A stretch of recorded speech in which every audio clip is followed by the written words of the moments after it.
High বন্ধুরা, আমি রোশন আর আপনারা দেখছেন এ টু হার্ড টাচ। আজকে আমরা শিখব যে কীভাবে ইংরেজি টাইপ করে বাংলা লেখা যায় খুব সহজে। তার জন্য সর্বপ্রথম আপনাকে প্লে স্টোরে যাইতে হবে। প্লে স্টোর ওপেন করে একটা অ্যাপ্লিকেশন ডাউনলোড করতে হবে। অ্যাপ্লিকেশনটার নাম হলো ইন্ডিক কিবোর্ড।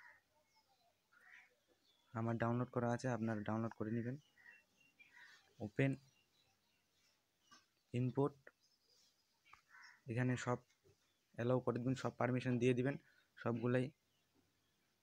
তারপর সিলেক্ট ইনপুট ল্যাঙ্গুয়েজ, এখানে শুধু ইংলিশ অ্যান্ড এটা ওপেন করে রাখবেন।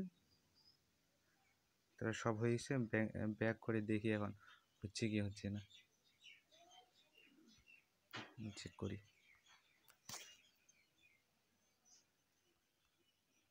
এই তো